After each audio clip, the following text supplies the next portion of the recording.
Assalamualaikum warahmatullahi wabarakatuh. Nah, di sini pada video kali ini, pada pertemuan kali ini, kita kelompok kita ini membahas tentang kasus peretasan yang dilakukan oleh Biorka. Nah, pertama-tama perkenalkan nama saya Muhammad Aditya Nova Murtado dengan NPM 2508 10 10 273. Nah, di sini juga ada teman saya yang bernama Mikail. Mik, Perkenalkan, nama saya Mikael Akmal Malaka dengan NPM 2508101027. Perkenalkan, nama saya Novel Alfaiza dengan NPM 2508 10 10 285. Nah, perkenalkan nama saya Muhammad Alfa Hakimaditya dengan nomor MPM 250810101023. Dan perkenalkan nama saya Muhammad Iza Nafi dengan NPM 250810101269. next. Nah, pada saat ini kita akan bahas tentang kronologi kasus. Eh, Aksi Biorka pertama kali muncul sekitar Agustus tahun 2022 melalui forum Branch Forum. Nah, dalam aksinya, dia telah membocorkan lebih dari 1,3 miliar data registrasi SIM yang mencakup NIK, nomor telepon, dan juga operator. Serta dia juga telah mengklaim data KPU sebanyak 150 juta data pemilih. Dan dia juga mengklaim data presiden dan BIM, ya, seperti surat BIM ke presiden. Serta dia juga telah melakukan doxing pejabat publik dengan cara menyebarkan data pribadinya dan juga menyebarkan alamat rumah seperti alamat pribadi menteri dan juga DPR serta banyak hal lainnya. Serta waktu itu identitas Biorka sempat diusut oleh BIN dan Polri. Mereka mengklaim sudah punya gambaran identitas Biorka, tetapi sampai saat ini belum dipublikasikan. Next. Nah, kita akan membahas tentang modus operasi. Biorka menggunakan forum peretasan branch atau branch forum sebagai media menyebarkan dan menjual data. Dia melakukan teknik dosing, yaitu mempublikasikan data pribadi pejabat publik seperti identitas lengkap, alamat, NIK, dan juga nomor telepon. Dia juga mengklaim akses ke basis data sensitif seperti SIM card, data KPU, dan dokumen PIN yang berpotensi memberikan akses ilegal ke sistem elektronik. Ah, dan menurut pakar keamanan, dia memakai Tor browser dan proxy, sehingga membuat pelacakan jadi semakin sulit. Next. Ini akan saya lanjutkan pembahasannya terkait dengan dampak kasus. Kita mulai dengan pembahasan terkait dengan skala kebocoran data yang besar, yang di mana hal ini memiliki risiko besar untuk penyalahgunaan data identitas. Selanjutnya, reputasi lembaga publik menjadi tercemar karena pemerintah gagal dalam melindungi data, yang di mana hal ini menyebabkan masyarakat tidak menaruh kepercayaannya lagi kepada pemerintah. Selanjutnya, terdapat risiko kejahatan cyber karena data pribadi dapat disalahgunakan untuk penipuan, pemerasan, dan pinjaman ilegal, dan mendapatkan tekanan terhadap regulasi data. Dan di sini siapa yang mendapatkan tekanan? Yang mendapatkan tekanan adalah pemerintah. Tekanannya adalah terkait dengan regulasi data itu untuk mempercepat pembahasan RUU Perlindungan Data Pribadi.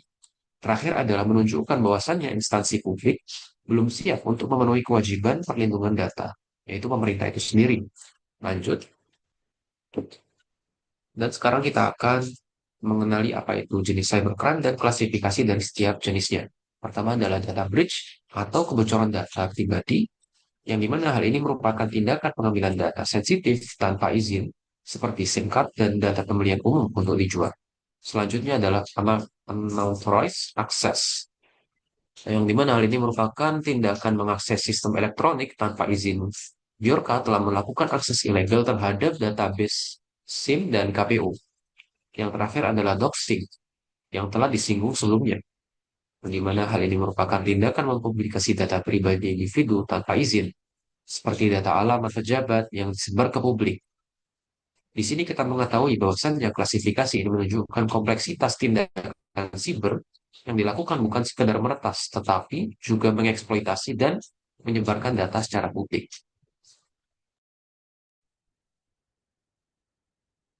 Nah, oke, selanjutnya di sini kita akan membahas dari analisis hukum. Pertama, pengamat menyebut Bajorga bisa dijerat UU ITE. yang berpotensi hukum penjara 6 sampai 8 tahun dan denda ratusan juta. Dan berdasarkan analisis dari PSBH FH Unila, pasal 30 UU ITE dapat diterapkan. Aspek yang gagal dijalankan oleh UU ITE dalam kasus ini adalah: satu, UU ITE lebih fokus pada tindakan pelaku, tetapi kurang mengatur kelalaian lembaga yang menyimpan data publik. Kedua, perlindungan data pribadi masih lemah. UU ITE belum ideal sebagai sarana regulasi data pribadi. Jadi, dapat disimpulkan akar permasalahan dari masalah ini adalah sistem keamanan cyber pemerintah masih lemah dan kurangnya regulasi perlindungan data yang kuat. Selanjutnya, Oke, sekarang kita akan lanjut ke solusi dan rekomendasi dari analisis kelompok kami. Yang yaitu ada 3 hal, yaitu yang pertama ada teknologi, organisasi atau kebijakan, dan yang terakhir ada manusia atau edukasi. Kita mulai bahas dari teknologi terlebih dahulu, yaitu apa yang kelompok kami rekomendasikan dari analisis yang kita lakukan. Yang pertama itu perkuat sistem keamanan instansi publik seperti firewall, enkripsi, dan juga audit keamanan rutin. Dan yang kedua, implementasi enkripsi data sensitif dan kontrol akses ketat. Jadi kita membuat akses yang sangat ketat untuk data yang sensitif dengan enkripsi yang agak ribet atau yang lebih kompleks. Dan yang ketiga, monitor dan deteksi insiden cyber, SIM, tim tanggap insiden. Kemudian kita lanjut ke membahas dari segi organisasi atau kebijakan, yaitu yang pertama mengimplementasikan RUU Perlindungan Data Pribadi secara cepat dan efektif. Dan yang kedua, pelatihan literasi keamanan data untuk pegawai publik agar semua orang tahu bisa menjaga data masing-masing. Dan yang ketiga, menetapkan kebijakan tanggap insiden dan pemulihan data. Dan yang terakhir kita akan membahas dari sisi manusia atau edukasinya, yaitu kampanye literasi digital bagi masyarakat mengenai resiko data pribadi, edukasi pejabat publik tentang tanggung jawab perlindungan data, dan yang terakhir koordinasi antar lembaga BSSN, Kominfo, dan Polri untuk respons cyber yang kolektif. Next. Dan yang terakhir ada kesimpulan dan saran dari kelompok kami.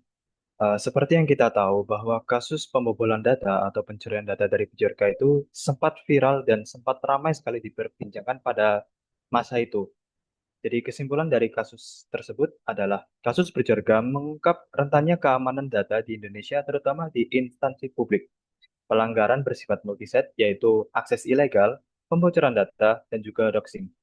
Rangka hukum saat ini, yaitu UU ITE, itu bisa menjerat pelaku yaitu Bjorka.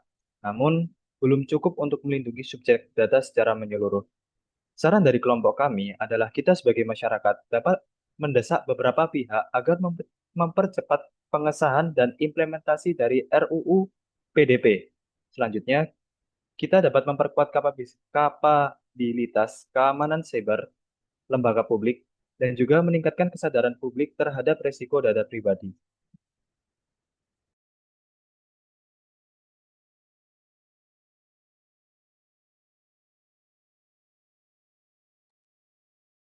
Nah, sekian saja dari kelompok kami. Mohon maaf jika kami terdapat salah kata. Terima kasih. Assalamualaikum warahmatullahi wabarakatuh.